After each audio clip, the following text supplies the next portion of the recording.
Good evening, beautiful people. Welcome to another episode of HollerCast Live. We're stoked you're here. We got some amazing guests. Josh, what's going on, man? How was the beach? Man, the beach was awesome. It was great. If I can figure out what camera I need to be on here. Oh, yeah. I looked down and saw my name, but I'm not over there. I'm right here. So I hit Josh, and it didn't go to Josh. No, man, the beach was great. It was the refresher I needed. Good for you, dude. It was great. You needed it. The weather was beautiful the whole time. Went and saw the Barbie movie. How was that? Interesting.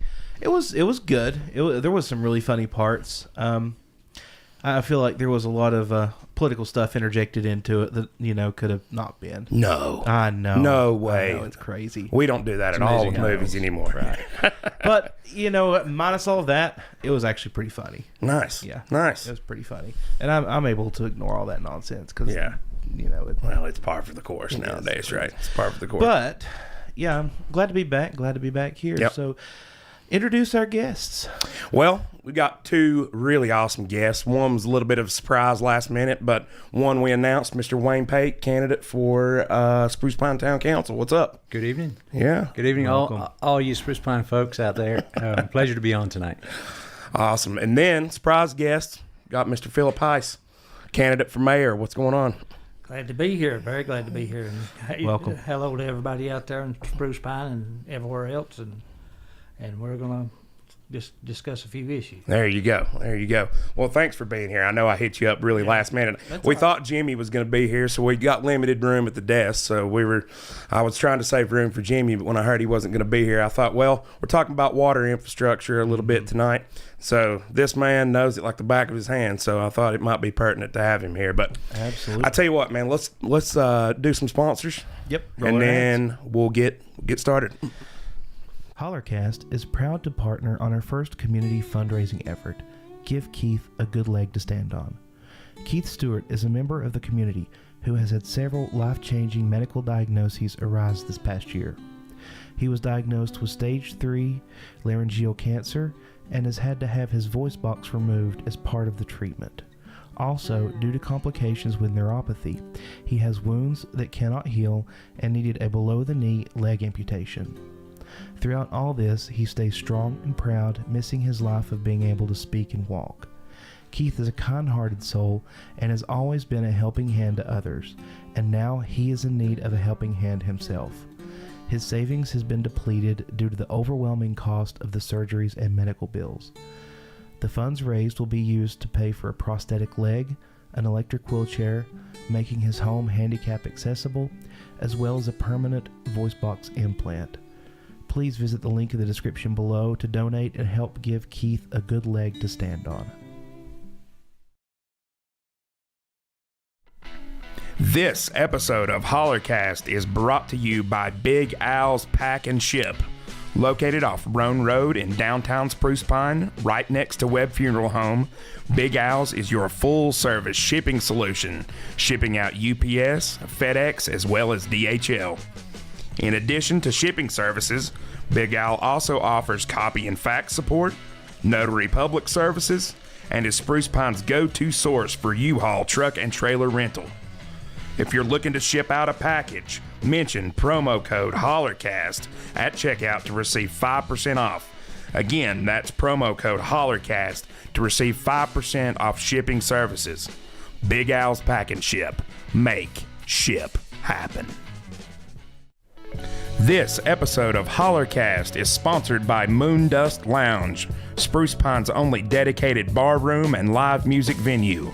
Located at 116 Oak Avenue downtown, Moondust Lounge offers a variety of fun activities for all ages, including weekly karaoke, dance parties, and live music of all genres. Find Moondust Lounge on Instagram or Facebook for a full listing of the week's activities, and mention promo code HollerCast at the bar for 50% off your first beverage. Again, that's promo code HollerCast at the bar for 50% off your first beverage. Moondust Lounge. Get dusted. We're back. All right, everybody. Chase has brought some ammonia smelling salts here. And but I'm gonna see what. Get in there, brother. Don't get too Get close. on in there. You get your nose right over it. There it is. Boom. There it is. Here you go. Oh, jeez, dude. Is this the fresh one you just opened? Mm-hmm. Really? Yeah, shake it up real good. Get it in there, son. I think my nose is broke. Dude, I've been sick for last week, so. I think you could smell that even if your nose Okay, was broke. Yeah. There it is. Let's get your brain juices flowing, man. Whoa. There you go, Phil. Take you a hit of that. No, I'm fine. It's all right. There you go, It's Wayne. like a giant bottle of cat pee. All right, Yeah. I'm going to get in here. Whew. Oh. That close. Man, it just Son, you're glutton for punishment. all it did was make my eye like twitch. I feel like I could break through a brick wall right now. I think this is why the bodybuilders do them. Really? Yeah. They do that. Yeah, they do that. They get all Before they jacked lift. up and all that. It's crazy. Speaking of jacked up, Wayne, tell us a little about yourself. Introduce yourself. I know there's a lot of people that don't know who you are, and I've got a lot of questions about you since you kind of announced and got in. So, Good. Tell us about yourself. Where you come from? How you got here? Well, back to your original point. I've done my best to stay under the radar for the last 15 years. Had no intention of running for office at all.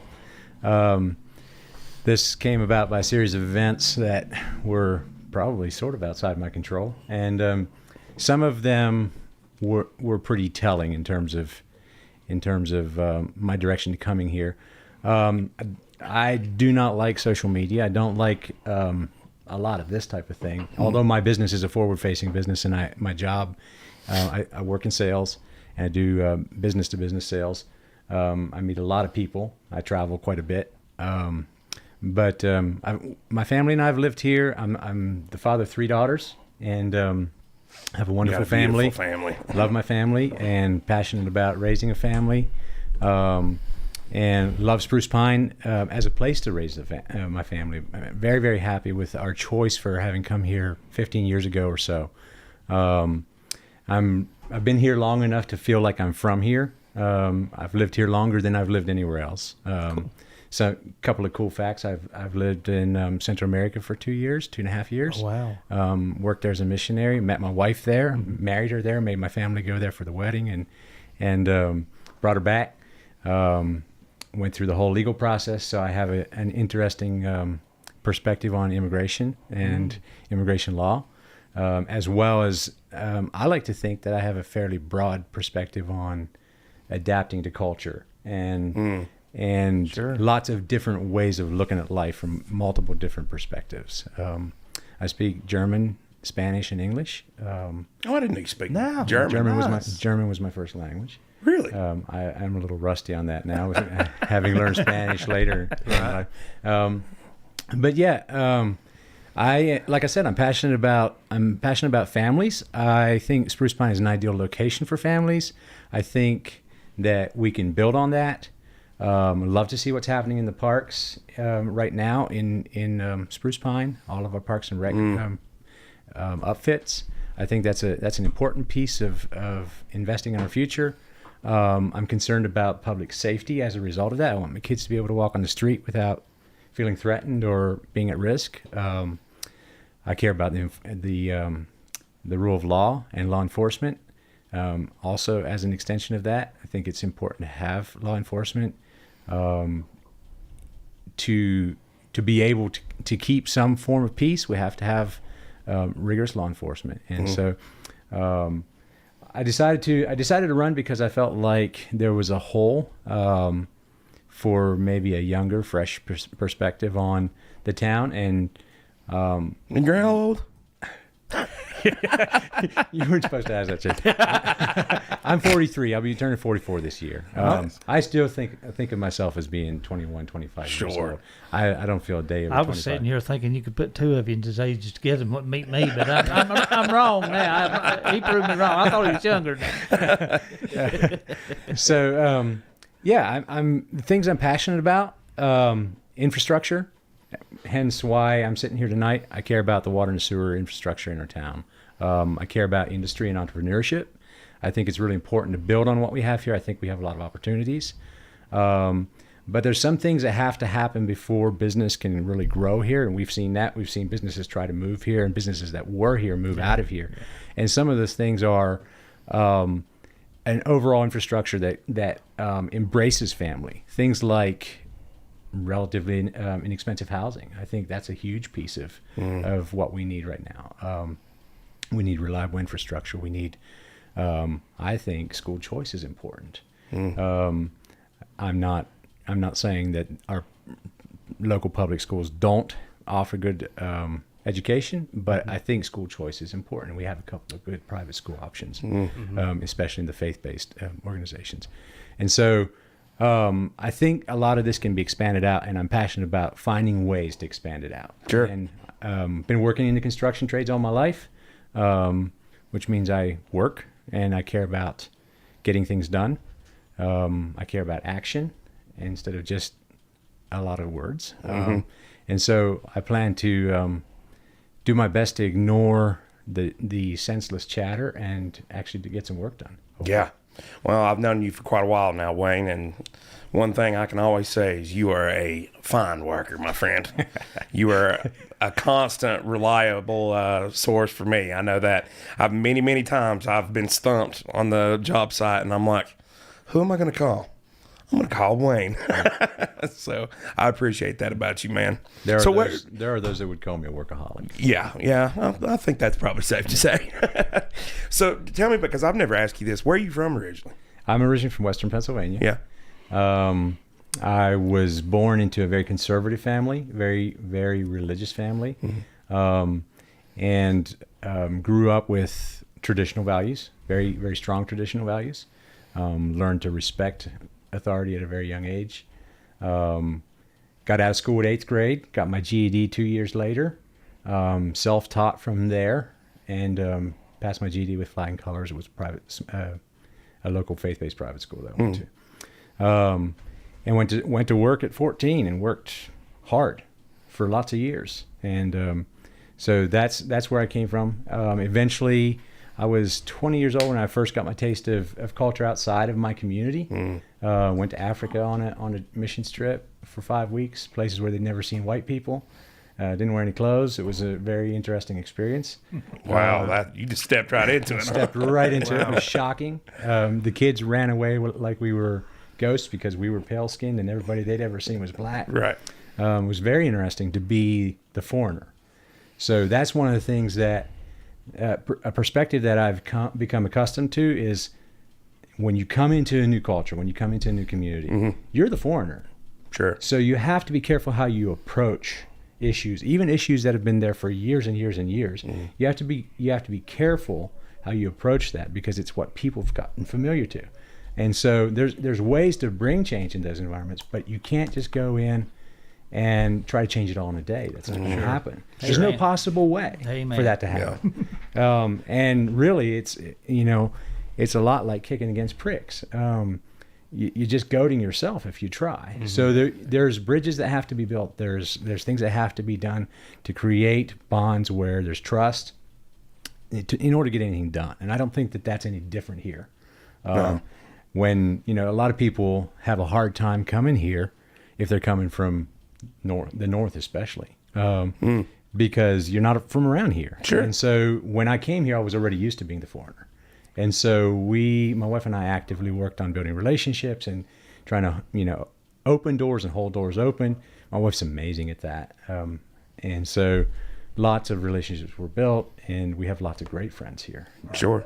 Well, I've said 1,000 times, I think it's so important to start to try to build relationships with people that you don't necessarily have a whole lot in common with or don't even necessarily agree with Right. on. Absolutely. You know, it's and we've got a lot of that now. Yes. I mean, more so probably than ever before. It's a real clash of ideas. It's a clash of cultures. It's a clash of, you know, different people's perspectives. And I think anything that we can do to reach out and work together and, like you say, start to build. And that's not something you do overnight. No. It's a long, arduous, slow process of reaching out, building those relationships. And it's the same thing whether you're working with the railroad to try to beautify downtown or you're trying to fix water infrastructure problems. Right. You know, I mean, it's the same thing. It's continuous effort Right. towards Now, a goal. I really think that having lots of different viewpoints can be really scary if you haven't exercised the ability to process that. It can be super scary for a lot of people to see people coming with a lot of different perspectives, and there's all kinds of different perspectives. I mean, when you're working in the faith-based community, you have lots and lots and lots of different perspectives regards to faith. But when you come into a different community, there's lots of different perspectives about how we should get somewhere. But a lot of the things that we really want, if you're a parent, you want safety for your kids. Sure. You're a bad parent if you don't. I mean, that's pretty universal across the board. Faith-based or not faith-based, it really doesn't matter. You want the best for your kids. But to be able to, I really think those diverse opinions are a catalyst for growth, a catalyst for setting a really good direction. Otherwise, we get stagnated. If status quo is never getting challenged, then we just get stagnated and we stay in one place. And I'm passionate about that. Oh, I'm sorry. I didn't mean to No, interrupt. you You know, so many people are so afraid of having their ideas and their preconceived notions challenged. So it's awful. Right. Well, and I always thought too, you know, and we hit on this a lot earlier when we started in the podcast. Remember when we had Jennifer on, Jennifer Artiega. She works for Safe Place. You know her? I watched the episode. Oh, you watched that episode? Yeah. But, you know, one thing we talked about with her is like how, you know, for the longest time when I was growing up, you had a Hispanic community here in Mitchell County, in Spruce Pond, Avery. It's everywhere in Western North Carolina. You know, and they were very much separate. Right.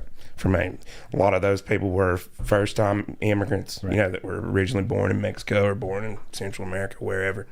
Now that's beginning to change. Right. These people are our neighbors and friends and have been here. They've had kids here. You're talking about third, fourth generation, some of them now. Correct. I've always thought it would be a really, really cool thing to begin to try to bridge that gap and bring the Hispanic population on board with some of the things we do here. I don't think that we're that far from that. I don't think we are either. and in fact, I would say, having been in a subculture myself, I grew up Amish. For those of you that don't know, I was born in an Amish community, and so back to the whole idea of having status quo challenged. You see where I live now; it's a major difference from where I was, where I grew up, majorly, and everything was challenged. And so, self-reflection was a big part of my growth. I had to set back and say, okay, why do I really believe what I do? Why do I do what I do? Is this cultural? Is this a tenet of what I stand on? But it's important, I think, to understand that first generation immigrants naturally, and we all would do this, if we moved somewhere, if the four of us moved somewhere outside of the borders of our country, we would hang out. Sure. It doesn't matter if we hate each other before we left, we'd still hang out.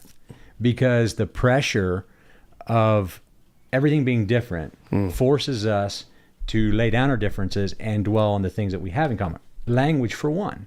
It's very, very, it's a great place to start. So what I'm trying to say is the Hispanic community, for the most part, associate in the first generation immigration cycle, for the most part, they hang out with their people because they want to hang out with their people and they feel understood by their people.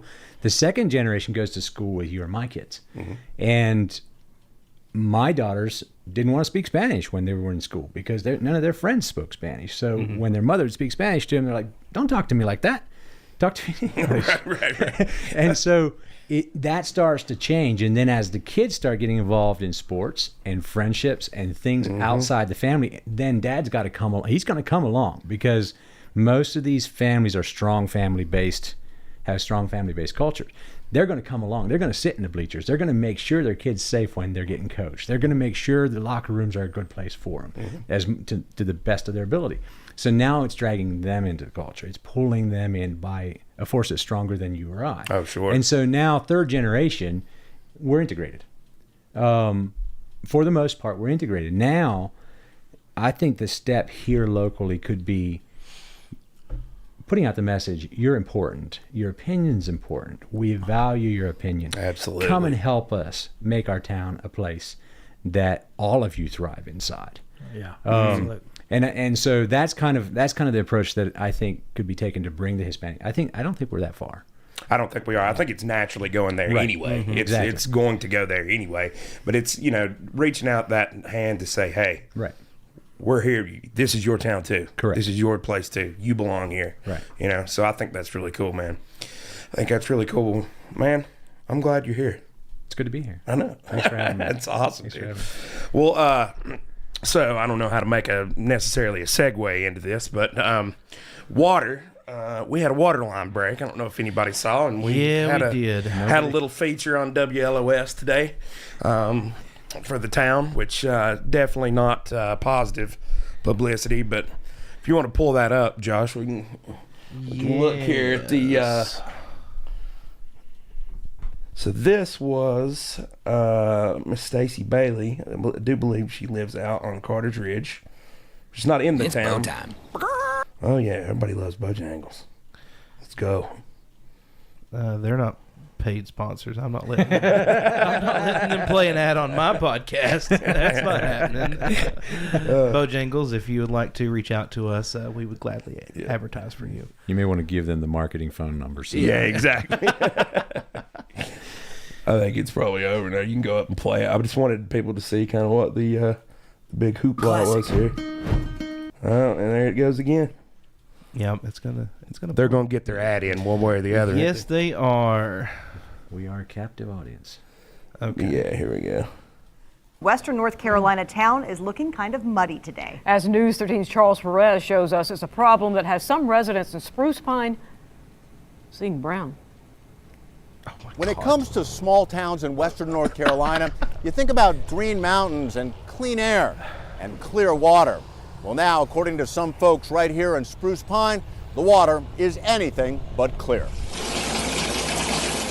I've been told this is normal, and it was really dark brown. Stacy and her family live in this home in Spruce Pine. They say they're turning on the tap to dirty water, and it's not the first time. I'm very tired of it.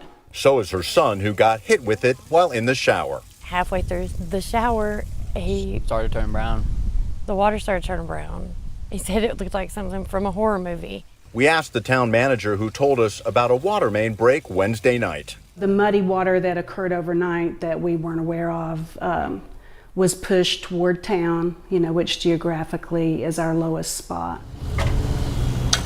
Today, crews were on the scene patching up the hole where the repair took place. But is it a one-time thing? This happens a lot, and it's been going on, I know, for me since I've been contacting them since 2019, and I don't really get any answers. The town manager says they received a lot of calls and headed right out to fix the problem. Our objective is, with the muddy water, if we open strategic hydrants, it will flush those lines. But for Stacy and others like her, a one-time fix may not be enough. There's like dirt and debris in it, and you take the clothes out and you shake them, and that's what comes out. So now she has a request to the town. To fix this water system here so we can have clean, good water that we can actually drink. It's like they're putting a Band-Aid on it, and it just keeps happening. We pay for the water, and the water should be clean. Now, according to the town, though the water main break has been fixed and the water's getting cleaned up, there's no guarantee it won't happen again. In Spruce Pine, I'm Charles Perez, News 13. Well, we want to thank WLOS for their wonderful publicity for our town. First of all, so let's talk about it.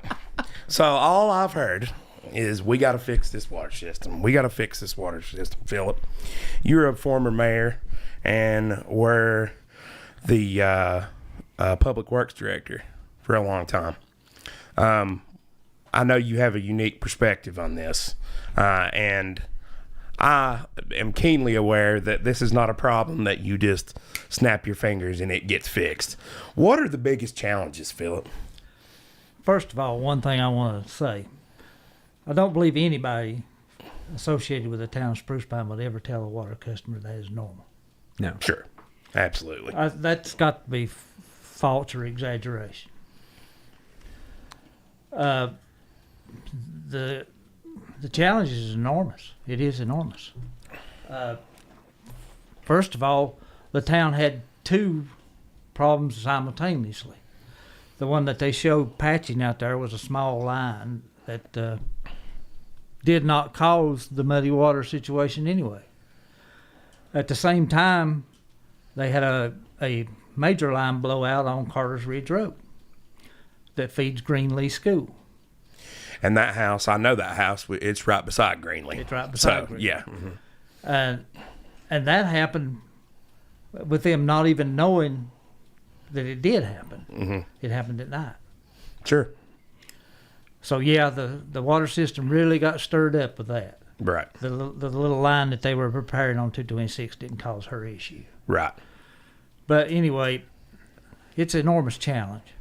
And it's more than me and you and anybody else can sit here and discuss and fix. Right. We have water lines in town from 12-inch to 3/4 inch.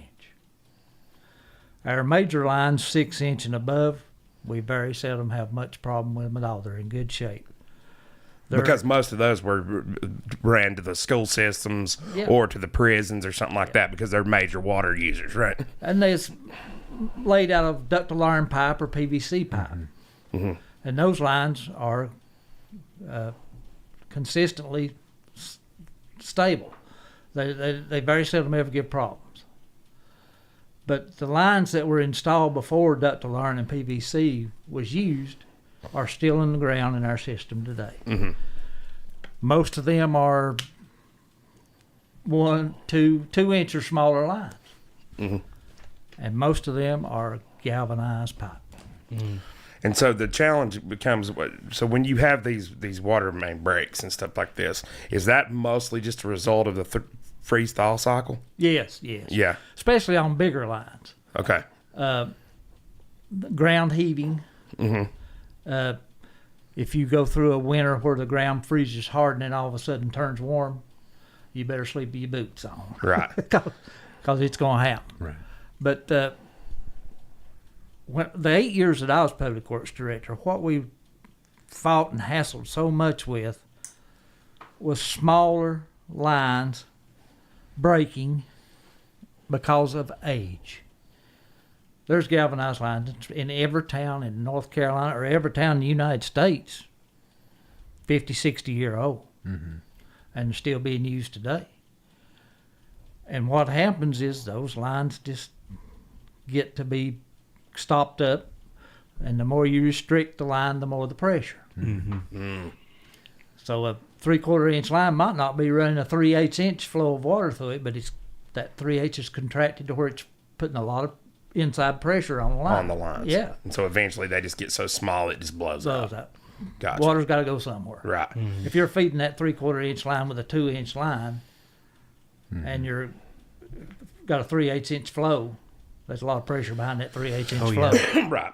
Well, I think it's important to note, when we had some conversations with Ralph Heiss that was on the podcast last week, and we're going to play some of his thoughts on this. I think it's important for everybody to hear that, especially when it comes to solutions for these problems. Yeah. But, one thing that I never really considered, we're talking about a first generation infrastructure here. Right. So, water and sewer infrastructures in every town in America pretty much started coming about in the 30s and 40s. Right. Probably in your bigger cities, maybe a little sooner than that. But most small towns in America, you're talking about 30s and 40s. So you're talking about 70 to 80 years of use out of a first generation system. And so, one thing we asked Ralph, and you'll hear him comment about it, every town in North Carolina, or many, many, many towns in North Carolina, have the exact same problem. And I would imagine if you take that and you expound it, you're probably talking about a nationwide problem, because it's not like we're the only ones in that boat. Oh, I would absolutely concede to that. Yeah. I'm sure it's a nationwide problem. Well, again, it goes back to the original genesis of why we started this thing in the first place, because rural America has a lot more in common, this being one of them, than we would ever imagine it does. And it's not just here. It's not just in the mountains. It's not just in the Piedmont. It's nationwide. Yep. So these are things that are going to become hot topics. And I know, even on a national level, stuff like this is an issue. What that also does to you, and think about this. How many towns there is in North Carolina? I don't know, but everyone got the same issues. Everyone's trying to draw money out of the same pot. Right. It's true. Right. So where's your money going to go? Is it going to go Charlotte, North Carolina, or is it going to go Spruce Pine, North Carolina? Right. So, yeah. One good thing that Ralph was saying was that, the General Assembly in North Carolina is basically eliminated, like naming jobs in bills, which I thought was a fantastic thing. But I understand it became, through that course of that conversation, it became very clear to me why that is a problem, because you used to be able, the little sweetheart things at the end of bills made things easier to pass. A bridge or money for water and sewer may make a difference in somebody voting for a bill or not. But now that's not allowed anymore. And I for one am all for that. Yeah, I'm glad of that. I'm glad of that. But that makes this whole funding problem just that much more difficult. It does. Well, that's just another hurdle that we have to overcome and be more creative in how to get the funding. Yeah, absolutely.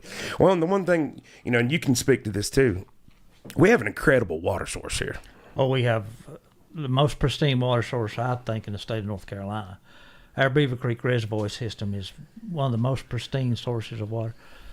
We don't have to do anything to that water but send it to our treatment plant, chlorinate it, and send it out in the system. Ralph was saying that at one point when he was mayor, that they were saying that the water that was, what did he say? The water that was coming in was cleaner or more pure or something. I don't remember. I'll have to rewatch it. It was too clean for the chemicals actually to react That's to it. right. Yes, they had to dirty the water to make the chemicals They react. wouldn't attach to it. It wouldn't attach to the water, so they had to backflush the system and bring it back through with the previous They have drains. to do that all the time with their backflush filter systems. Right. Well, Phil, let me understand, because there's words that have been thrown around that I don't necessarily know what they mean. Just in terms of the water system, how does it work? When it leaves the reservoir. Yeah. Tell me what happens to our water when it leaves the reservoir, just so we can start at the very beginning, and what happens to it. Well, it actually leaves our reservoir into a pipe system that transports it to our water treatment facility, which is on Reservoir Hill. And believe it or not, that's probably 2 miles of pipe that flows gravity. Wow. Really? Every bit of water that comes out of that Beaver Creek Reservoir goes to our water treatment plant on the hill, on Reservoir Hill. Gravity flows. Don't have cost a dime for that water to get to our water treatment plant. Where we also have an intake in the North Toe River up next to Sabelco. Now that has to be pumped, which raises the cost of getting the water to the plant. And then we have two wells on Carter's Ridge Road that are really high producing quality wells, and that has to be pumped also. So we use Beaver Creek 70% of the time because it's our cheapest source of water. Right. And it's the most pristine source of water. It's the better water too. Yeah, it's better water too. So why would you take it out of the river? You take it out of the river as a source of, well, let's just say that we have the intake line from the Beaver Creek Dam bust. And we can't use that. So it's just a redundancy. Then we've got another source to go to. Gotcha. Get water. So redundancy. Yeah. Just a backup plan, basically. Plan. Yeah. But we still use it because you can't let it sit up there and the pumps not be used. Right, because otherwise that's just the worst one. Yeah. Gotcha. And same with the 2 wells on Carter's Ridge. We alternate using them to fill our system too. And when were those wells dug? Early 2000s. Okay. mid 2000s. I'm not sure. And was that specifically to supply Grassy Creek and Walmart and all that? Yep. Okay. Those 2 wells pump water into our cemetery tank system and feed back to feed Grassy Creek area. Mm-hmm. Gotcha. Plus, we can also put water into that tank from our water treatment plant too. Gotcha. But from the water treatment plant, then it goes into our storage facilities, and we have 5,000 gallon storage on Altapace next to the old Henry Don plant. We have 5,000 gallons of storage on Burleson Hill above the cemetery. Mm-hmm. We have 250,000 gallons of storage on Macomb Mountain. Okay. And these storage facilities flow gravity. We pump to them, and they flow back gravity to different areas of the town. And that's treated water. And it's stored there and goes out into the system all over town, and everybody that's in town. We have tremendous miles of water lines in our town. I used to know the exact, but it'd blow your mind if I could tell you today. But it's something like 87 miles of water line. Gotcha. So our water system compared to, like, let's say Burnsville, would it be safe to say that we have a much larger water system and supply a much larger... Yeah, we supply water outside the city limits all the way to the prison system in Avery County, all the way to Mitchell High School towards Bakersville, and all the way to Walmart at the top of the mountain. And those areas are outside our corporate limits. Burnsville does supply some water outside corporate limits, but not that much. Not that much. No. Do you have a sense of how common that is, that a town does that with its water source? It's common. It's pretty common. Yeah. Or would you say that we do it more than most? No. About the same. Okay. Yeah. I've always wondered that. It just always seemed like to me we were sending water all over the place. Yeah, I thought so too. But when you get into the bigger cities, the city themselves not doing that. They're right. Right. Oh, they have a water authority. A water authority takes it outside the city. Gotcha. And I think it's important to note too that the water to those extremities are newer pipe. Those weren't put in 1940. Right. No. So it's high volume pipe, newer systems, not really a maintenance load on us, but it's a revenue generator. Mm-hmm. Yeah. So that's important. That's why we would supply water outside the corporate limits. And then, some of the challenges, we were talking earlier, just that 1-inch line that busted out there at Grassy Creek. Mm-hmm. I heard Russell say at one of the meetings, the town council meetings, that, it's that he was talking about specifically in relation to a piece of equipment they needed to cut through, bust through rock or whatever. And one of the things that he mentioned, he said that there's basically a minimum of 6 feet, sometimes 3 to 6 feet of asphalt and concrete that you have to go through to get through some of those lines.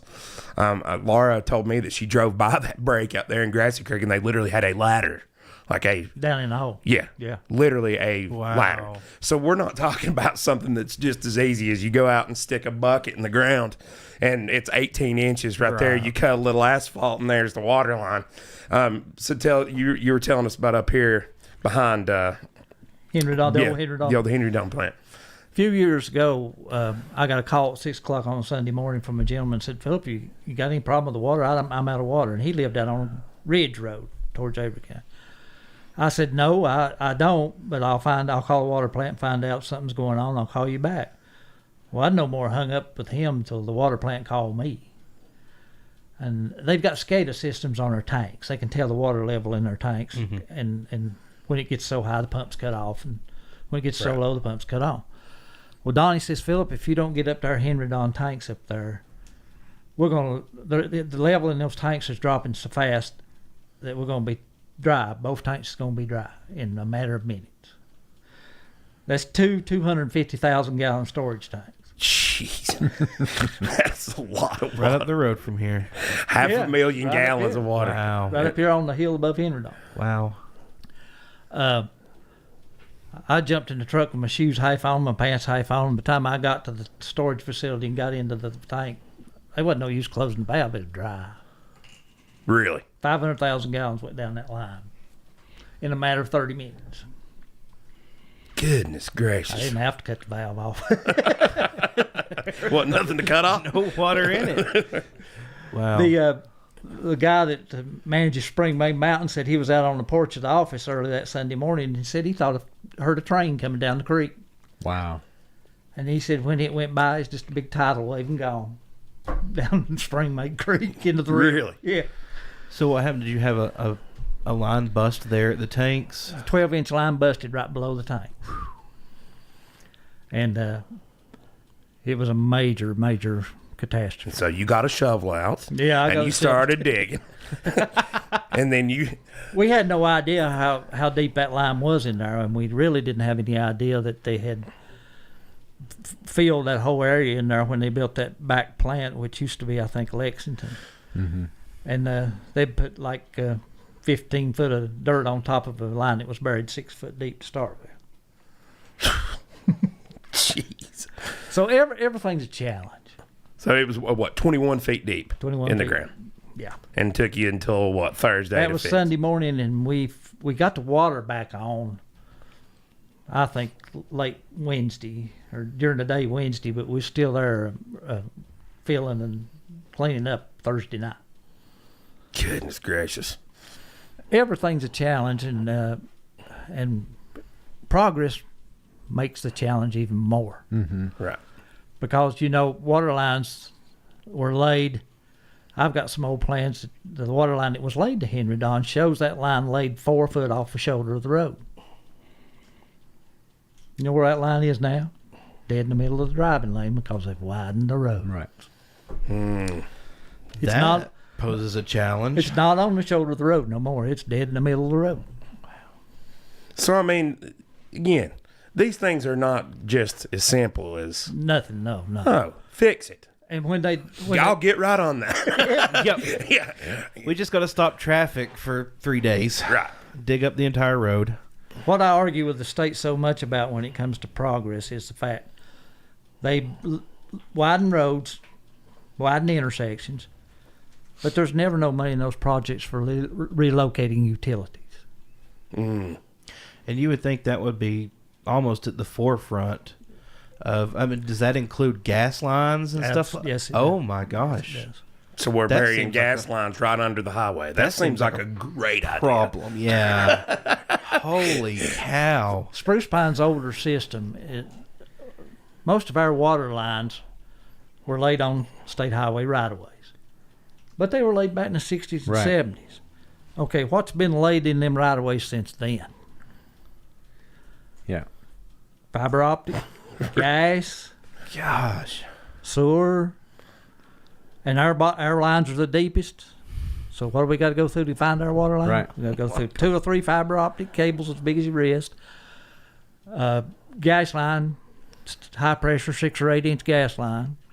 Which, if you break either one of those, is a real, real great day. That's Oh, a kettle yeah. of fish for sure. Yeah. Yeah. If you cut a fiber optic cable, don't they have to replace the whole? I mean, it has to be replaced in like sections. You don't Right. just go in there Right. and You can't splice patch it it. and No. That's- go for it. They come and set a little tent up and stay 2 days and charge you $80,000. Right. That's exactly right. That's exactly right. Sounds like we need to get So- fiber optics. So, Philip, question with regards to the infrastructure and the widening of the roads. It seems to me that if the locations of our current infrastructure was well mapped, that would go in as an existing conditions clause. Like, because you can't build a house or do a commercial building without taking Right. underground utilities Right. in consideration as existing conditions. So of all entities, the state should be aware of that and have something in there for that. Oh, absolutely. Well, those kind of things is tell the state and federal government that. when they don't have the money to do the project Right. anyway. Well, that's, yeah. And they're on a shoestring budget, so your utilities is of none concern to them. Right. Well, and another thing that was what Ralph was explaining last week too is that the transportation budget, the budget alone, is entirely separate from everything else. Yeah. It is the one thing that it's its own entity. So the funding sources would be very, very different. Yeah, understood. So we're talking about a really, really complex issue here, and especially, I mean, what are the unique challenges downtown? Because I mean, downtown is that's the oldest part of the systems, right? It is the oldest part of the system, and most of that system is 40s, 50s. Gotcha. Put in. And under God knows what kind of... Well, it was all concrete streets to start with. And they've all been paved 3 or 4 times.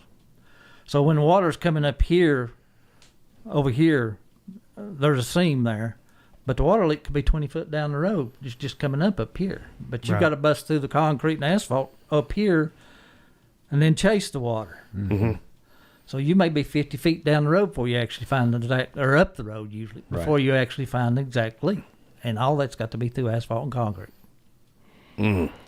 So it's a challenge. Everything's a challenge. And I'm not making any excuses for anything, but people just, they go turn the water on and they flush the toilet and they expect it to work. And that's right. It should. They should. It should. It should. Yeah. But they have no idea of what it takes to do that. Right. The more I go through life, the more I learn that every issue, and it doesn't matter what it is, if it's a social issue or if it's even just your water working, is so complex and nuanced. People just don't realize. I'm telling you, people just don't realize. That's the motto of our whole show. It is. People don't understand. People don't realize. For real, like it blows my mind. Right. It's not just as easy. And listen. The citizens of a town or the citizens of a county have every right to demand that where their tax money is going, that the utilities work, and the infrastructure work. Yes, just pay for them outright. Yes, even, like with water. So that goes without saying. It's but what has become very clear to me, and I wanted to try to illustrate tonight, was that it's not. You see all these people on, let me get all mad and all that. Well, that's fine. You have every right to do that. But you have to understand that it's not just as easy as let's just wave a hand and just fix it, Yeah. And I realize there's 2 sides to every story. Mm-hmm. So, going back to the citizen who went on the news, maybe that's what she felt like she had to do to draw attention. Sure, to it, to absolutely, and that's totally understand. And I know Stacy, and I know her family, and I know that they definitely wouldn't do that for any sort of nefarious purpose or anything like that. I don't. But I again, it's not as easy. It's not as you think. It's not as easy. And what we're talking about here, really, I mean, when you think about it, it's water. Water is essential for life. Absolutely, absolutely. So, I mean, we're talking about something that is critical. Yeah. And I think the biggest thing, like you hit on earlier, is it's what can we do? Where do we put our hand to the plow and work to fix it? Right. Knowing very well that it's not going to happen, probably not next year, definitely not next month. Right. But we're talking about a long-term type of thing, right? Right. And then additionally, if you were running a private sector business where you had a capital improvement that you knew was coming due in 50 years, you would be putting funds back in a budget for maintenance of that and for replacement of that in the long run. I don't know what the process is on a municipality. I'm fresh out of the private sector. That being said, that should be you have two. It's kind of a two-pronged approach that has to be taken in some way. One is replacing what's bad, but then you're going to be replacing more stuff down the road, and there should be some planning going into that going forward. And I think part of it has to do with if we get so busy dancing around the immediate issue, we get a real up close view instead of a bigger picture view of what needs to happen in the long run. Well, I don't know how we prepare for that. I'm sure Philip would have much more perspective on that as well as everything in our water and sewer system has a attached value. Right. You have to evaluate and have an audit of your assets. You got to know. Is that yearly?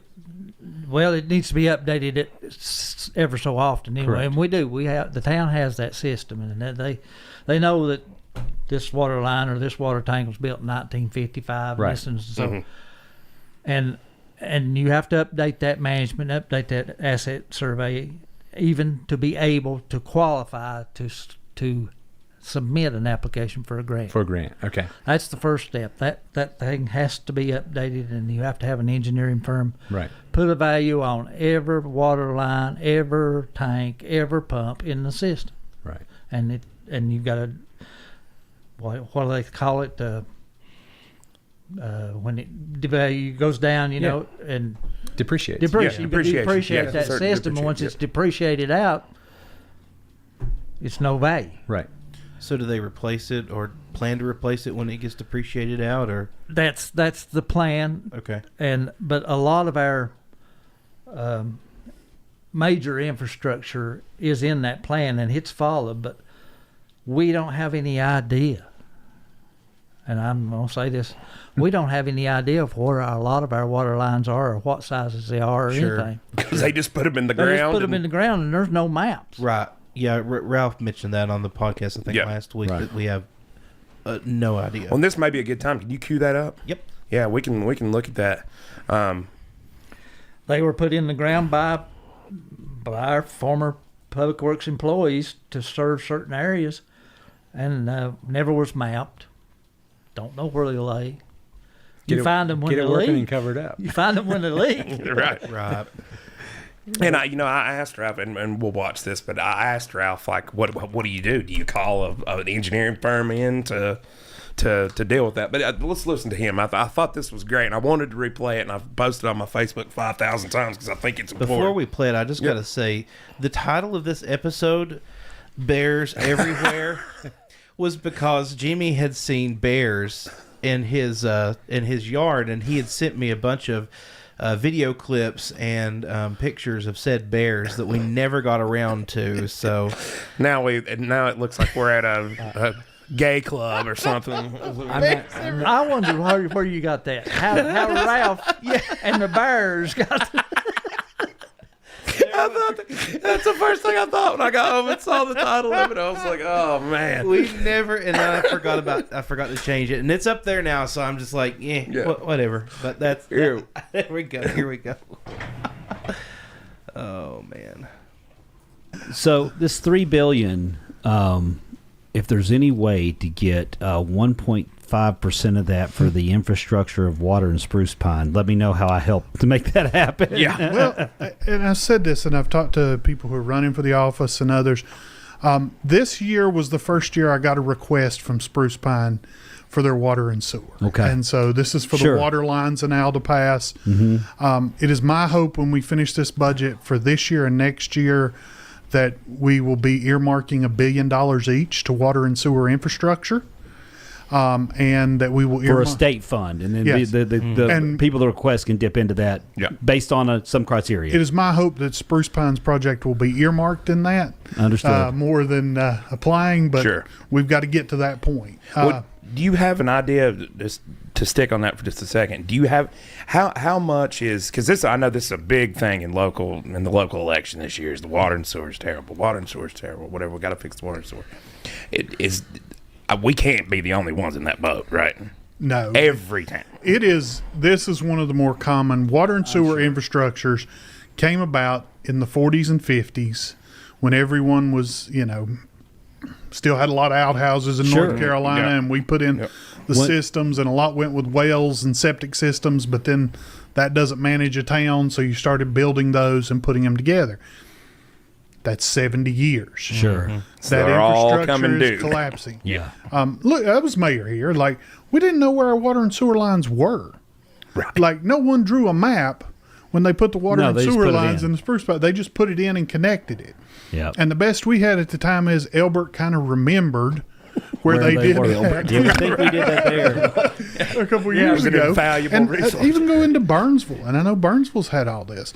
When they were putting the 4-lane through Burnsville, the same they hit a lot contractor of made the stuff. mistake of getting both the contract for the highway and the contract for the water and sewer replacement. Ooh. And there is no map of where anything crossed. And so it's a zigzag all underneath that. And it hit their own line trying to dig up the line they knew that was there.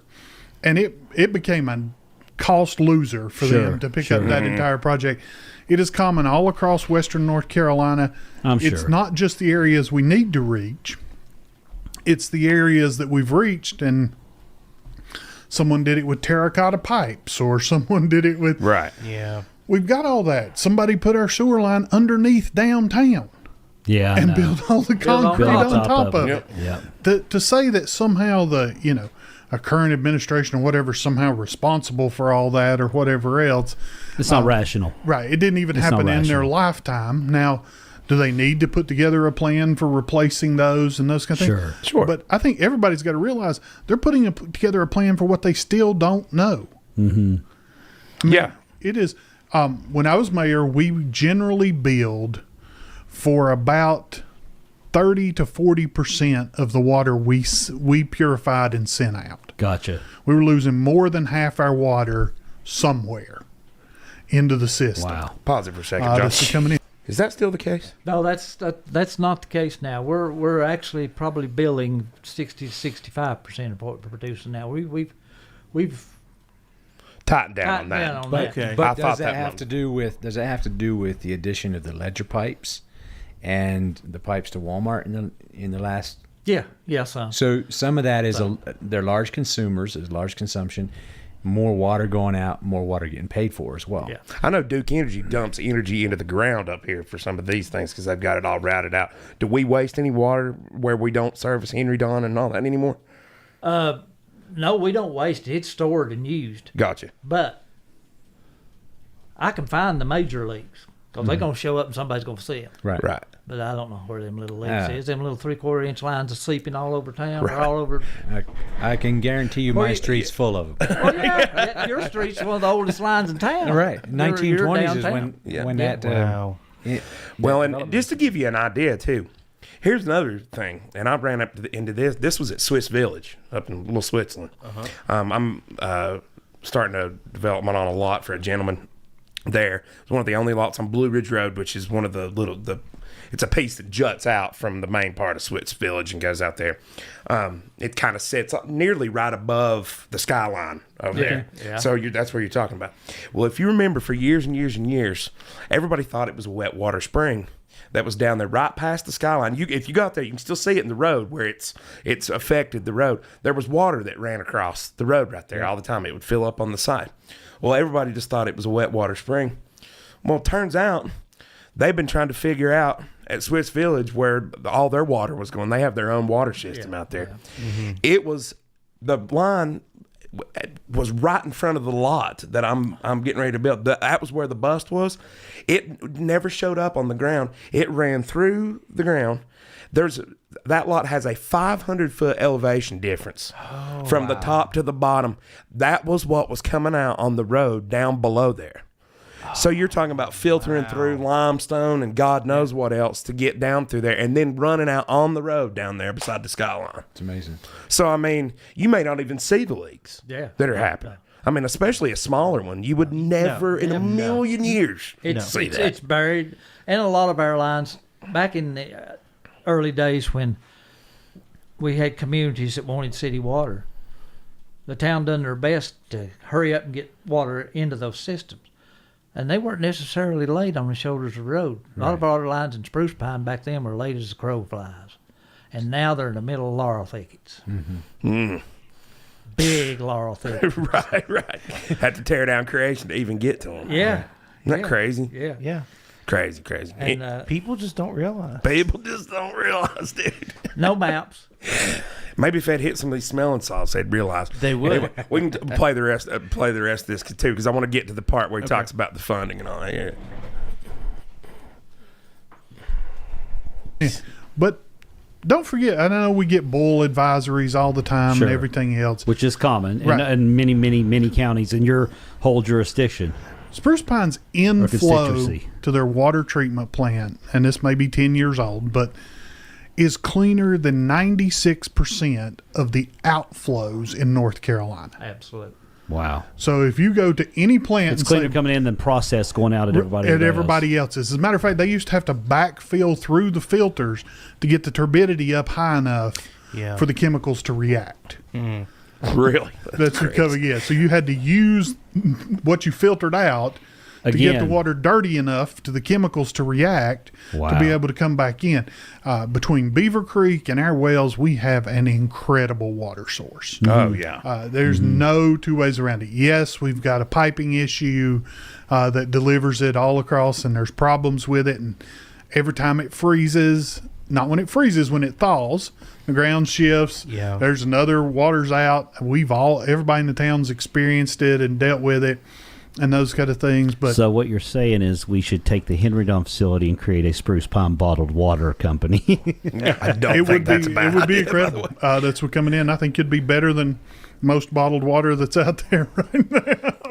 Well, if somebody wants to help, There I you can go. sell it. And I just say, if anybody really wants to complain, feel free to come anywhere in Raleigh and turn on a spigot and get a cup of that and see how good it's going for you. Yeah.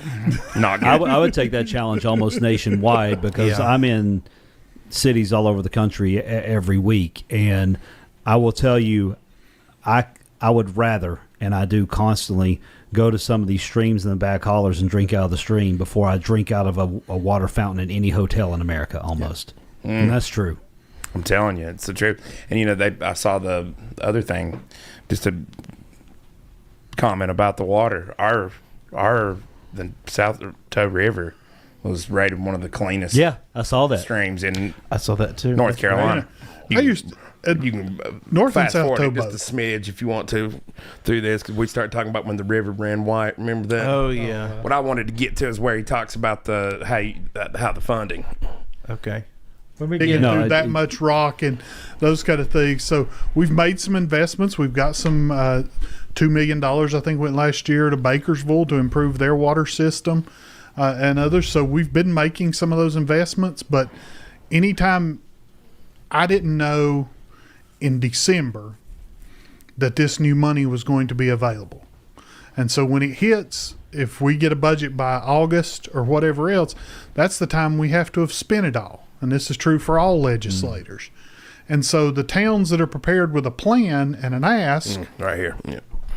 when those kind of things occur, can be higher on the list Got it.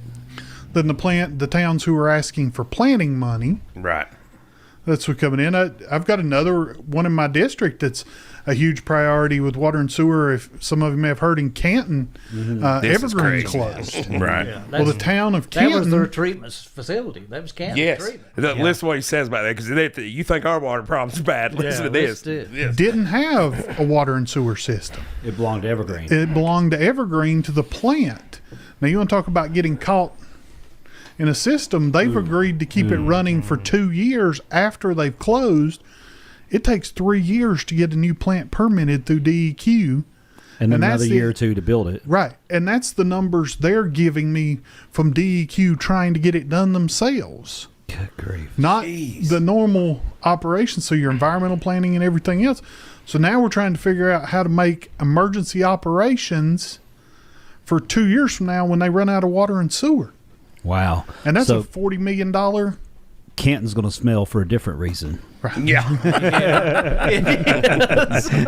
And so, Bless their hearts. you over know, there. I say other towns have had other issues with water and sewer and others. I'm dealing with towns in Avery County that no longer have a water source, that they're already pulling too much from their water source, and DEQ's. Now, is that because of development? It is some of their growth. Okay. But even at the original footprint of the town, they would have been They pulling more got it. water than Right, gotcha. that was coming out. But I've got the 9 counties I represent. I've got water and sewer requests in probably every county I've got, towns and municipalities. That's good. I mean, it's positive to hear it's not just us. It's challenging that it's so many, but like you said, it's a 70-year-old system. It's collapsing statewide. So, just in terms of just practicality, would the town need to hire a consultant to put together a plan for a comprehensive fix of that system? What do other towns do? So that is an older method that people would use. That have somebody come in, they'd Right. pay to do a plan. Most municipalities are being much more successful right now with establishing what are public-private partnerships. And that is coming in with an industry, whether it wants to run the water. We have a private company that runs it. Used to be American Water. I think that's sold to someone else. Oh, I see. A private company comes in with a revenue stream in their mind, and they do a lease or some sort of profit-sharing program with the town. And it can bypass a lot of issues with kind of doing that, because the problem is you come in, you bring somebody in, you pay the full amount for doing a plan. They have no responsibility for where the plan doesn't work. Sure. They just delivered the plan. Then you let it sit for a while. And the regulations change 3 times between the feds and the state and environmental quality and others. So now, as soon as your plan's written, it's paid for, but now it's out of date. Yeah. That's what's coming in. So that's what I wanted. I thought that was what was so interesting, and I wonder you guys' thoughts about that, like a public-private. So he said that the success that he's seeing is mostly from that. Well, we have for years used a private enterprise company to treat our water and treat our sewer. Mm-hmm. They run both our water and sewer plants for us. Right. And that's a great partnership because they're a huge company and their buying power is so much better than what we get. Right. So if we have to buy something for those plants or even treatment chemicals, right, they can buy those so much cheaper. They're buying commodity lots every spring. Yeah. For the whole year, they're buying. So the town has. So what company is that? I can't think of the name of the company now. It used to be American Water, and they've changed. They sold out to. It starts with a V, and I can't remember the name of the company. But anyway, they're under contract with the town of Spruce Pine, and it's pretty close to $1 million a year contract right now to run our water treatment and sewer treatment facilities. But their buying power saves the town so much money, and plus they assume a lot of the responsibilities of something happens, it's on them, and they don't down Spruce Pine. Including the operations of the water treatment facility. Yeah. The mechanical operations. Yeah. So that merits a good chunk of what they're getting for sure. Well, they're providing labor too, because that water treatment plant cannot be left unattended. Right. A certified operator has to be there 24/7, 3 shifts a day, 24/7. Right. So they provide the operators on site for both water and sewer plants 24/7. Right. Our honorable Darla Harding, Viola is their name. Viola. Viola. I can't never think of their name. Thanks, Darla. But what Ralph was saying there, the old saying is, it's awful easy to find somebody else in worse shape than you are. Mm-hmm. Right. Oh, yeah. I would not know where to start if I was town accountant mayor. Right. Yeah, what a predicament that is. Predicament. I mean, imagine you have to literally build you've got 2 years before your town is out of water. Yeah. And out of sewer. No sewer either. No sewer. No sewer treatment either. So it's both. That's a bigger piece. Yes. The sewer is probably a bigger piece than the water. It's a huge 70% of the chunk. Right. How? Speaking of that, we talked a lot about the water system. What about the sewer system? It's in pretty good shape, right? We have some issues with sewer system too, but basically, we done 2 sewer line projects when I was the Lower Street sewer line project, and then the 19E Biggerstaff Hill sewer line project. And you might remember that there was so many complaints for years of when you went up Biggerstaff Hill up through there, the smell. Mm-hmm. You remember yes. that? Yeah, I do remember that. Yep. We've done a new sewer line up through there and resolved that issue, and I haven't had a complaint yet. Was that since. the prison from the prison? Mm-hmm. Okay, that's what I was. It was, but it was an old line that when they extended the sewer from there to the prisons, they didn't do anything to upgrade from there to the town. Okay, gotcha. So they just tapped onto what they already had and ran it. Yeah. So did we replace those lines, or did we sleeve them like we did in that town? The ones on Biggerstaff Hill were replaced. They were replaced. They're replaced. Now, the Lower Street was a lining project, which was wonderful. I've never seen something like that take place, but that's an amazing technology. It's amazing in technology. It's amazing technology. You know, they did that underneath Ingles, too, for that big drain tile that runs, that takes the little English creek there in front of the English Inn and takes it under. Did the same thing, went right under the building. Yeah. It's pretty wild. I know years ago there was a similar problem to Biggerstaff going down Burleson Hill towards Grassy Creek there past the cruise through as far as the smell. I don't know if that...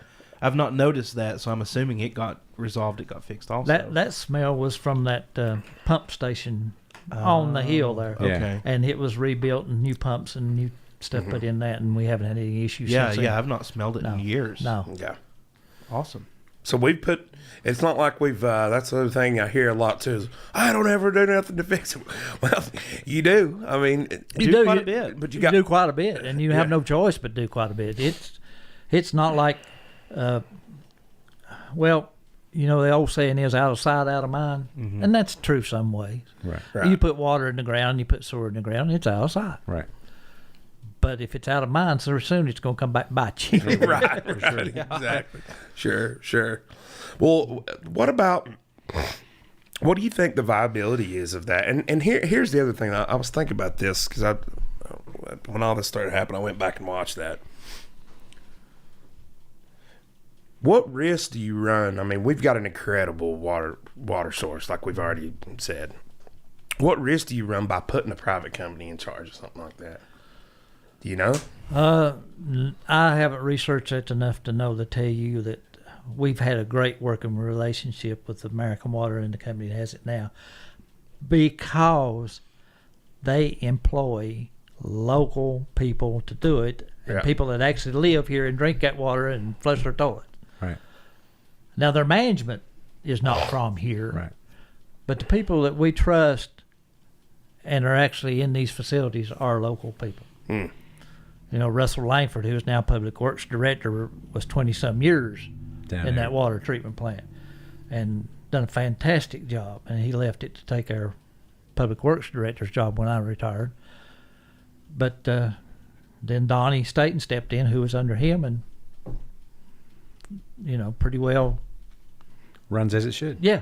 Yeah. Because they concerned. Right. Yeah. They don't let things go. Well, the nature of private entities requires them to look ahead, and so there's and especially if it's a well capitalized venture, there's a lot that can be done, and they're more nimble to get it done. They don't have to wait on grants for certain things. They're nimble. The capital's there to do things. Yeah. And so in terms of convenience, I think it could be potentially a great idea. But now, if there is actually a capital improvement project that has to be done to water or sewer treatment plants, they don't do that. That's still the town's responsibility to get funding and have that done. So there's a difference there between maintenance and capital improvements. Gotcha. Capital improvements they don't do. Capital improvements are depreciable maintenances. So what about if they? What if they? Let's say, you know, in a world they take over the water system. They're making a cut off the rates and all that type of stuff. Is there not a incentive for them to expand it? The system? No, not for them. The incentive would be for the town to expand the system. Correct. But they don't. They're not getting cut. They're not getting cut of our water and sewer rates. Right. They're getting paid us. But let's just say that if they took it over the system altogether. You're talking about the distribution collection. Yeah, the distribution collection and all that type of stuff. They probably could then. I don't know about that. But wouldn't we be in the same situation where we're still responsible for paying for the infrastructure, but they're responsible for the maintenance and the delivery of it? So really, the infrastructure piece doesn't get remedied by a public-private partnership. No. What it's really going to end up meaning is your water bill is going to go up, which it's going to anyway if we're going to fix a lot of it. But that's where the spread is. Well, and you don't want to give control of that resource as a valuable resource for the town. You don't want to just give wholesale control to a private entity either. No. Well, that's a town asset. Right. And that asset has to be there for us to be able to qualify for grant money. Correct. If we ain't got the asset, what are we fixing? Right. True. True. Well, it seems like to me that there's actually less risk involved by contracting that out to a third-party company than there would be for the town doing it itself. Theoretically. And what gets me thinking is, you know, asset. Well, when you have an asset, it's easier to come to the negotiating table and be like, hey, you know, so if it is indeed such a great asset for us, then when we sit down at a negotiating table with somebody like that, we ought to be able to negotiate a fairly good deal. Right. I would hope. And again, I'm just coming out there. I have no idea how any of these things work. I would have been, maybe we need to find somebody that does. So it'd be great to have a case study. Our contract with this company comes due again in 2025. If I'm mayor, there's not going to be just that one company giving us a price for that. We're going to hunt. We're going to shop. Right. Other companies, quotes from other companies, to see if see if this company's doing us right, or they're way out of the ballpark on our figures, or right. Well, that was a question I had. Who actually negotiates the terms for these contracts for the town? Well, the town board would be the one to negotiate those contracts. Yeah. Yep. Back to water. Can I tell you one thing? Sure. Every one of you's in here. Why is Baxter's here? Yeah. We talked about that last week. We did. They literally cannot get the purity of water anywhere else that they get here. Yeah. Our engineers and geologists that told us where to purchase a piece of property and drill 2 wells said that wells on Carr's Ridge is actually in the same aquifer of water that Baxter's draws from. Wow. That makes sense. Yeah. I mean, it all runs downhill. So all that does down there is run through just a little bit more limestone on shore to get down there and get more purified. So our water from them wells out there don't even go to the water treatment plant. Really? It's chlorinated at the wellhead and into the system. Buddy, this has my gears spinning. Yeah. Like my this is where I'm beginning to think like Jimmy does a little bit. There's a lot of potential around this whole water thing. Yes. And the issue about talking about it now is that it may be premature, because a lot of data needs to be brought to the table to make any kind of even hypotheticals. Mm-hmm. You need data to even start to form hypotheticals and start to form any kind of actionable direction toward research. And so case studies would be great. If we can find a town that's done a public and private partnership, and find the person in charge of that, interview them and find out how it's gone, how they structured their deal, because every deal is going to be different. I mean, if I'm looking at it as a real estate investor and I'm buying a mobile home park and there's 100 doors, I'm looking at how much revenue those doors are going to bring me, similar to the water system. How many taps do we have? How much is that going to bring me in per month? However, if I got to go in there and fix everything, that changes my calculations. So if it really comes down to who's going to be fixing the leaks whenever the leaks happen, who's responsible for the hard system. Yeah. Because if they're going to be responsible for maintaining and fixing leaks, and the town's public works department gets to relax a bit, actually get to work on streets and other things. Exactly. And they find out that there's 4 layers of asphalt and a layer of concrete to get to these lines, the deal may not be that great. Well, so there's a lot of moving pieces in there. We spend a ton of money to get to these lines and to repair these lines. If that has to be part of the conversation, then the calculations may completely change. Well, so there's too many data points to well, and not only just speculate. Not only just for a private company looking at taking it over, but like Ralph was saying, that it's so hard to convince people down in Raleigh because all they do is go, it's just sand. Right. Yeah. They don't understand that everything goes up and down, and then you hit a piece of solid rock, and you're sitting there beating and hammering for a week. All we have is solid rock. Right. And they don't have the ground heaving and freezing and thawing. This is true. Right. So this is an entirely different. It's a entirely different ball game up here than it is anywhere else in the state. It's almost like policy for one place doesn't fit policy for another. No shit, really? It's really weird how that works. Cities and rural areas are different. Yep. You can even go to Marion, the city of Marion, and they don't have the issues we have. No. They do have some freezing and thawing issues if they have an extremely cold winter. But the climate down there is pretty well that the ground don't heave in the wintertime when it thaws or when it freezes. And it's constant up here. All the time. All the time. Well, God. I know. But then you think about the opportunity for industry that we've got. Why in the world is there not a bottled water plant right there? What I don't understand is that old Lexington furniture plant that the county tore down behind the Interdome facility, which the county owns. Do they own a piece of that back there? There's 500,000 gallons of beautiful water sitting in 2 storage tanks right above that facility. Why not a water bottling plant right there in the town sharing revenue? Well, and here's the other reason. Talk to me about it. Yeah. Let's make it happen. Well, and the other thing is, this is why I want to look at. We've got to find some time to dig out and look at that DOT plan. We do, because we've been talking about it forever, and we've got to. I know we've been trying to get that with Jimmy, but that DOT, the comprehensive DOT plan for these counties, really kind of tells you what this is going to be a 4-lane highway coming up here, according to that plan. Going by my house, that is wild to think about. And I think didn't their 226 and 19E projects get put back on? I believe so. I believe they did. Yeah. And so it really, that DOT plan is a really interesting document the more I've dug into it. Where did he find it? And you can get it from the state. I think it's on their website. I believe it is. Didn't that what he said? I thought he said.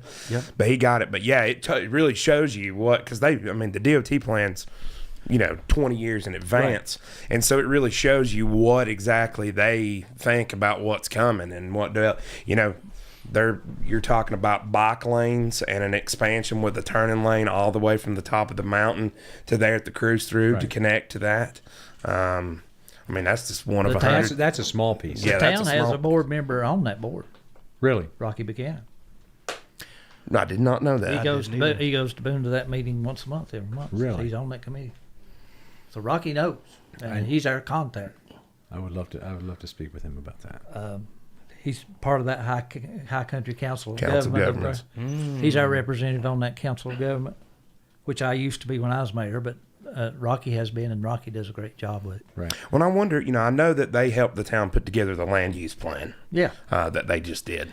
I wonder if they could help with an investigative study on what would be the best thing to do with our water system. We've had those. We are a member, and our dues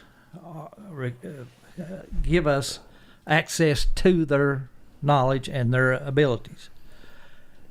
We haven't in the past used them nearly as much as we need to, and we're going to start using them more. But they can do our asset management. They can do and they're really busy, and I don't know when they could get to it to do it, but those things get in the line. Yeah.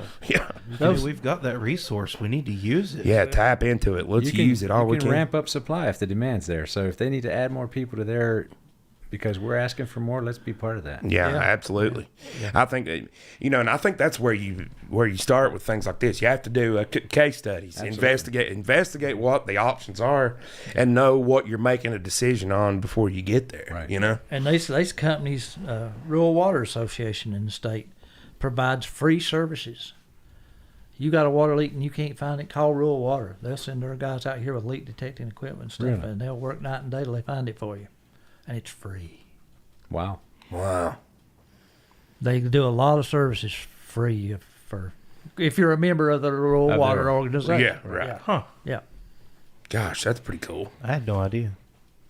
So those things. No clue. I hope if we get our board and get back into we start utilizing free services.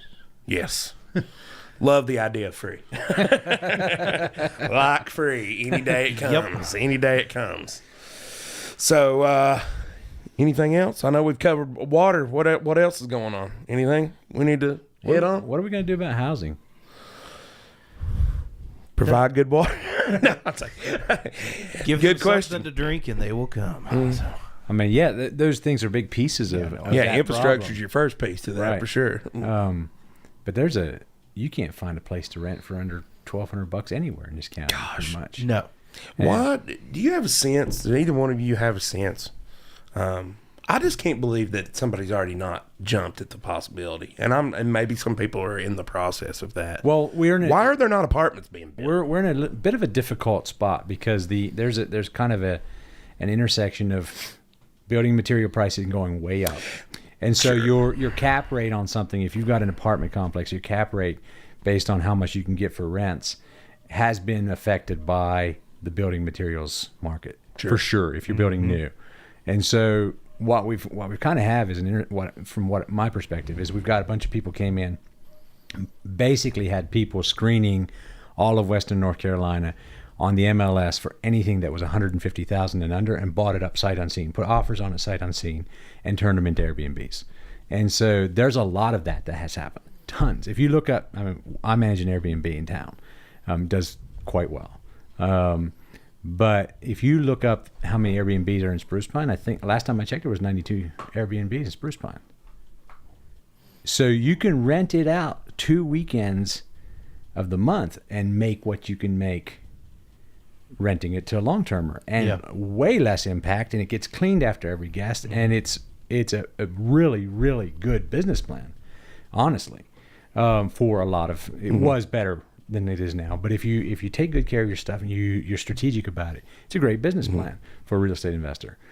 So we're in a free market capitalist society. We get to make those decisions. Everybody gets to make those decisions. You have $150,000 to invest. You can go and do that, and you can sit there on it for as long as you want, and almost no impact on your property. So that's happening at the same time that material prices are going way up. So what I don't understand is there's also some initiatives by the government for low to middle income housing, apartments essentially, where there's grant backing on a loan basis, as I understand it, low interest rate loans to people who want to do that. And so I'm asking the question, why hasn't somebody done that? I can understand if I'm coming up with $3 million to put 2-3 nice multifamily units in Spruce Pine somewhere, close to the hospital, close to the schools, that property's worth something right now. Materials are costing quite a bit right now. If I'm putting up a bunch of money for that, I can understand the hesitance to go that direction at this point, with the economy as it currently is relative to Spruce Pine. Right. However, if there's something that can be done through a grant basis where people are loaned money at developers loan money at a low interest rate through the process, and then after he's done, he can reevaluate the project, put it on typical financing, and then get in the door that way, it could be a great opportunity there for somebody if somebody was willing to exploit that. And I've had conversations with Senator Heiss on that as well. The funds are available for some of that type of development for sure. God, it'd be awesome. There's a pretty strict criteria. Yeah. I forget. It has to do with how far it is from a hospital, how far it is from schools. It has to be fairly strategically placed. So you're talking high value property too. Yeah. See, I'm a real estate investor. I own properties in Tennessee. The only property I own in North Carolina is this one, though. Really? Yeah. I've not figured out a way to build apartments and make it work, make money here, because the cap rate would be so high. You'd be at 5.5%. Yeah. Right now, and I've run that on single family homes. I've run it on a lot. So the best play currently is, if you're a real estate investor, is to buy something that's in bad shape, fix it up, and put somebody in it or Airbnb it. Then you can get your cap rates up to close to 10%. What do you think about Airbnb occupancy tax? I don't know. I don't know what I think about that. I don't either. I think it would take a revenue stream away from a lot of simple folk in small towns if we did that. But I guess my question is it fair for a hotel to have to pay an occupancy tax and not an Airbnb?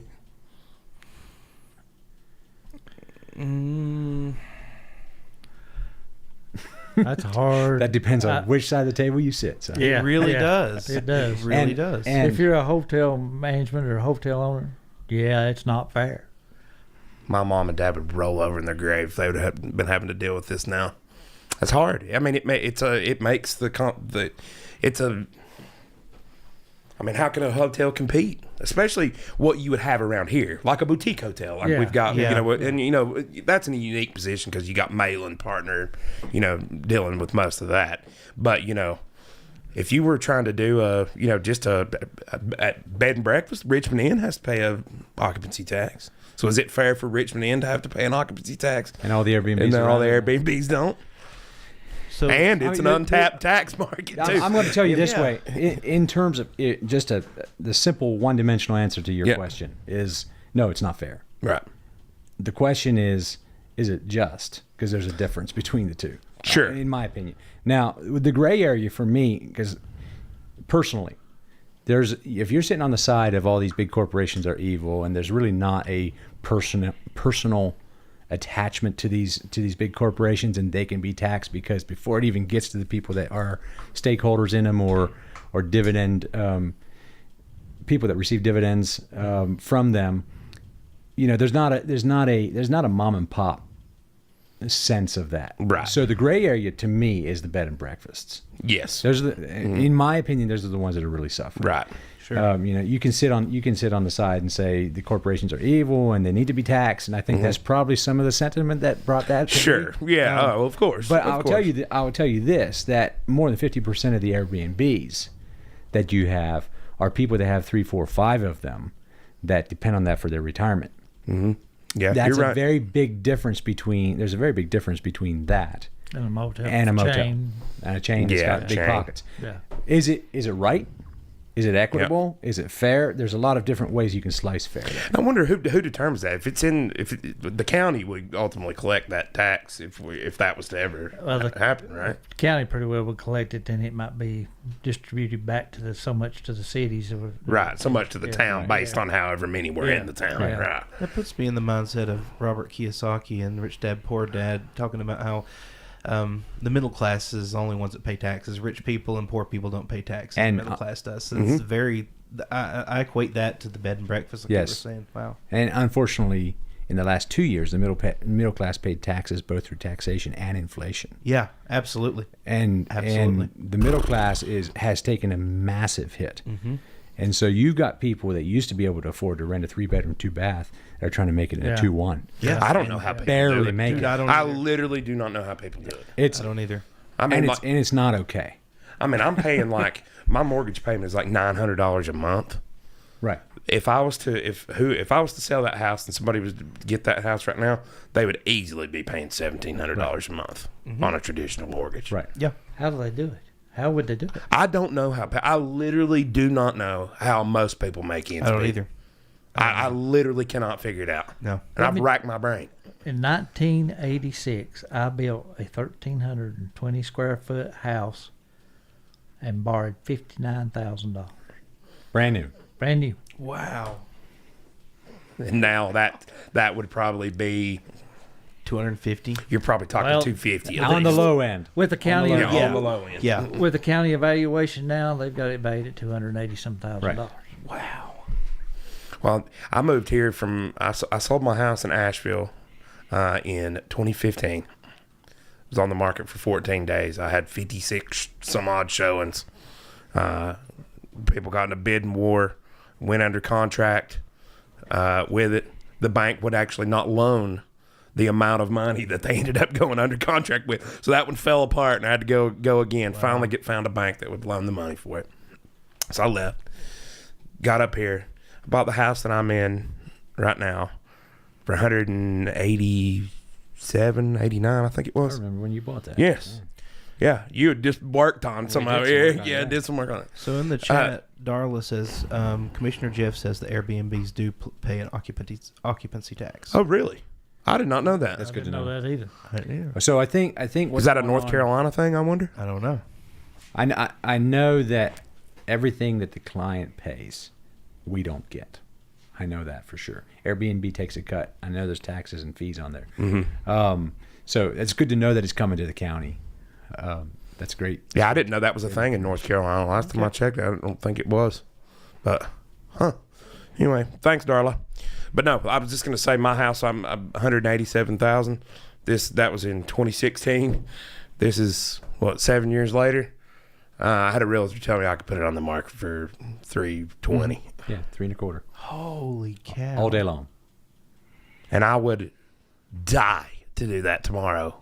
But where are you going to go? Yeah, I'm in the same place. You want a roommate? What are you going to buy? I got a couple kids. Come on, man. We got plenty of room. I don't know where I'd go. Right? I bought my place for $30,000 and put a bunch of money into it, fixed it up. but I can't afford to sell it. I got a $480 a month mortgage on it. I can't afford to sell it. No. And when I look at that, when I write that check every month, yours is half what mine is. I'm like, man, I love this house more and more every day. It's just crazy. I mean, but it's, it's challenges like this that, I mean, this is why, and I've said, you got a lot of people talking, a lot of people involved in this conversation about, the town and all this stuff. But I think when you peel back the layer and you peel back all the hollering and the internet and Facebook and all this other stuff, what you see is people really, it's two things. People sense growth and change coming. And two, there's real issues that are affecting, real local issues that are affecting, people. Absolutely. And I think this is why it's so important to have conversations like about the water and all this stuff. It's not going to, this is the reason me and Josh wanted to start this, is because these are nuanced issues that don't get worked out in 2-minute news clips. Right. Thanks, WLOS. Yep. And they don't get worked out in a Facebook comment a Facebook thread of comments where everybody's screaming at each other and everybody has their own opinion. It takes conversation and understanding and investigation. Well, and I'm going to go further. It takes community collaboration. Yeah. You can't do certain things in Spruce Pine because certain people won't let you tear up their sidewalk to do it.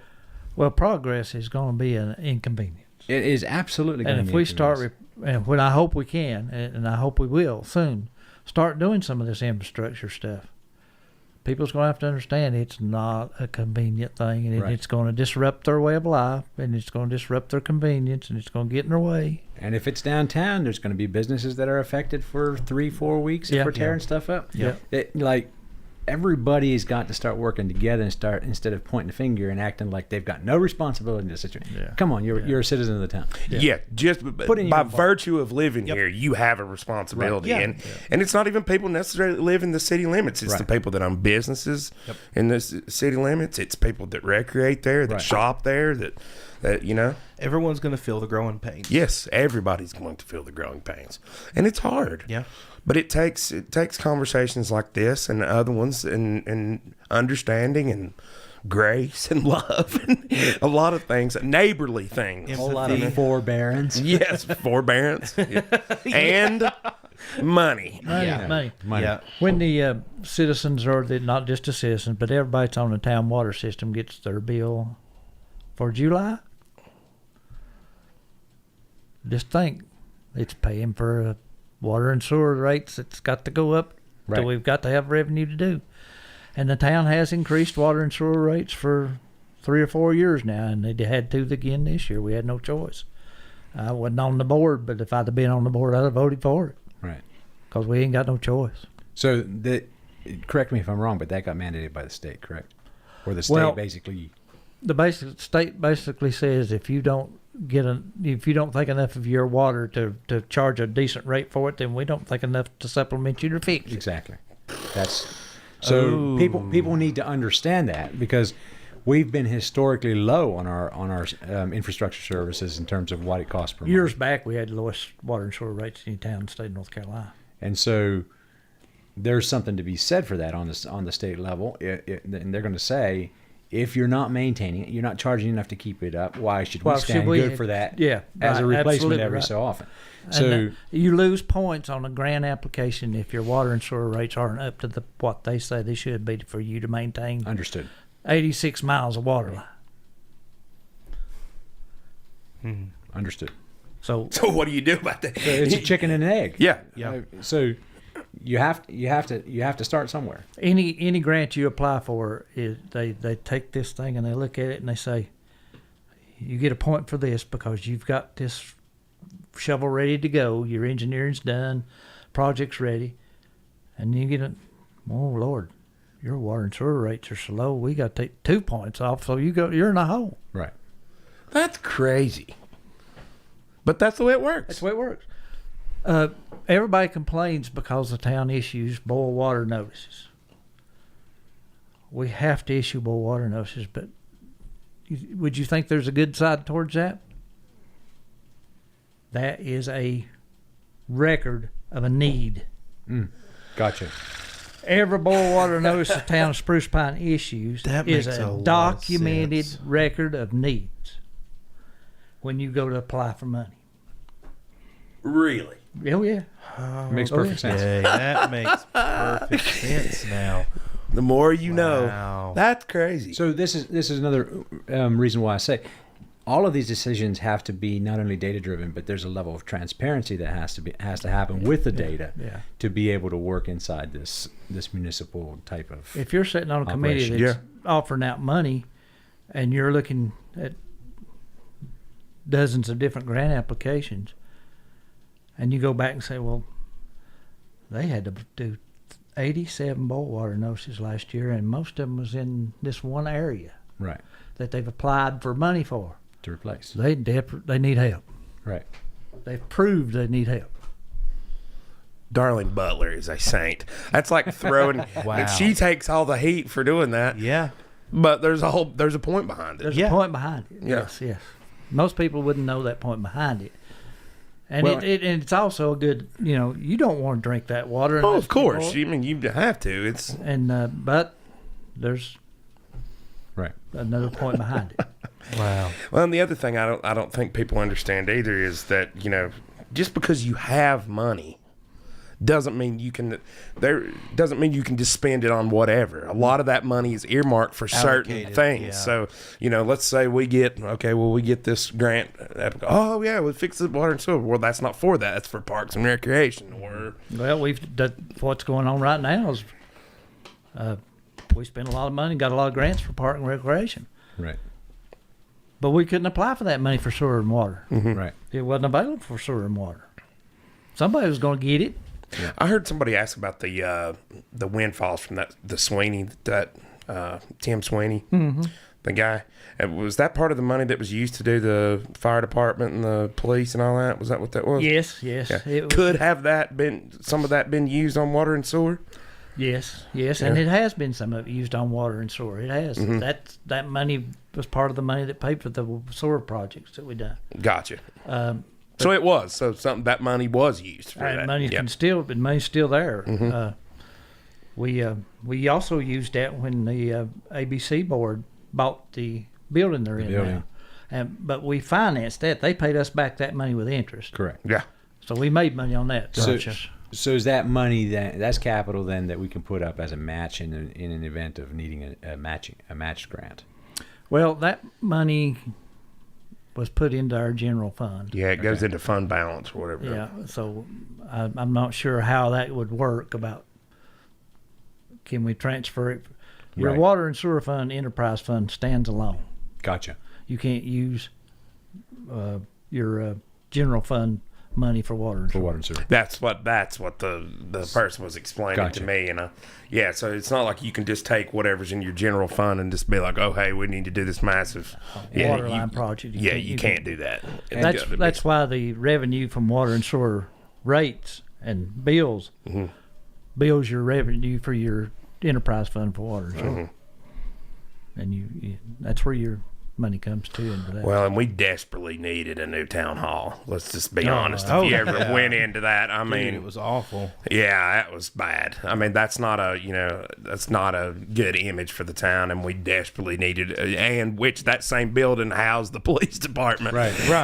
and the fire department as well. Yes. That one little building right there on the corner housed all of that. Yeah. and no place to grow. Yeah, there was literally nothing. You couldn't go anywhere from There there. was what, 2 bays downstairs for fire trucks? Yeah. Yeah. And the police department was in an awful, awful situation if you ever went downstairs in that building. Yeah, it was They're bad. It was It was bad. It was really bad. But there again, we got to commend the local business that owns that now. They've really made a nice building. Yes, there. they have. They absolutely Now, they've have. spent a ton of money, but they've really made a nice building there. Right. Well, they've also found a way to monetize it. Yeah. So yeah. there's a business that carries the bulk of it, and then there's They pay rented tax. space. They pay and they're tax. paying tax. Yep. That was a great example of a building being taken over and turned into something in town for sure. Yeah. I think so as well. Yeah. Yeah, God, that's hard to believe. I didn't even realize. I'd forgot it was all 3 of them. Yeah. Yeah, you're right. God, that's crazy. Two fire trucks for the whole town of Spruce Pine.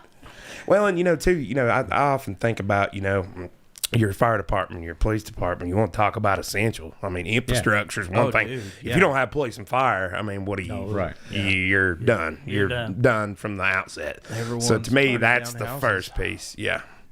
Yeah, you don't want burnt down houses and runaway crime. Criminals and criminals burning down houses everywhere. It would be awful. Well, and the good thing about it is now the fire department and the police department seem to me to be in a good position to embrace growth. Oh yeah, when it happens, absolutely. Because the police department's healthily funded. They've got, I know they just like everybody else find it hard to find officers and fill those positions, but it seems to me that that's a huge asset. Right. And the fire department has the same situation with trying to find volunteer help for the fire department. Right. And it's become harder for both of the police and the fire department to staff well-maintained police department and fire department too, but they do a great job volunteer, I'm telling you. Yeah. Well, gentlemen, it has been a pleasure to conversate with you this evening. Yeah. Yeah, it's been good. These are the kind of conversations I love. I mean, it's dry subject matter for sure. It's like this is not going to find its way onto some splashy headline on YouTube. We're not going to go viral talking about water. No, you hadn't. And we gotta go back to the 2 a week and get some more excitement going on. But I mean, these are important conversations to have, and I'm glad we have them. And I think we need to continue to have them. And I hope this. I hope people share these things and this gets around because it's important to know. And you got somebody here, I mean, Philip, this type of stuff like the back of your hand. So I think you're uniquely qualified in that regard. Yeah. I thank you for that. And I have 17 years on the town board, 2 terms as mayor, and then 8 years as public works director. And all those years on the town board, I was oblivious to a lot of things, but 8 years of actually being in the ditch and working, I know. That'll change your perspective a little on it. Yeah. You're running again for mayor, correct? Right, I am. And Wayne, new blood, brother. Yeah, it was an honor to be here tonight. Yeah, you're a smart guy, Wayne.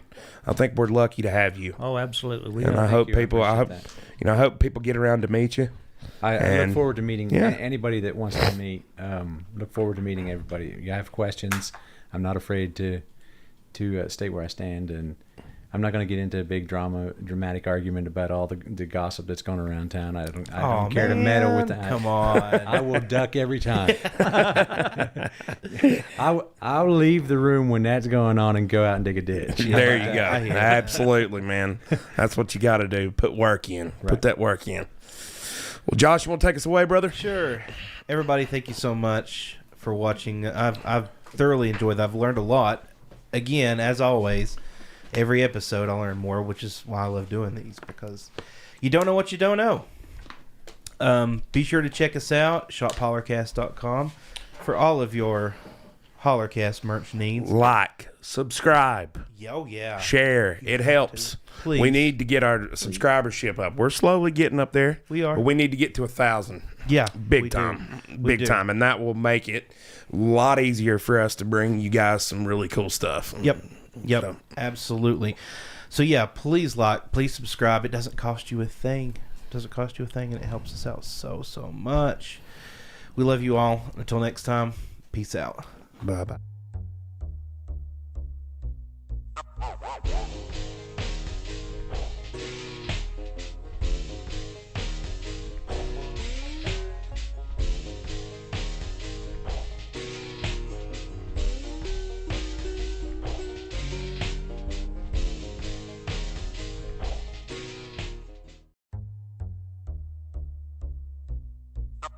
Yeah.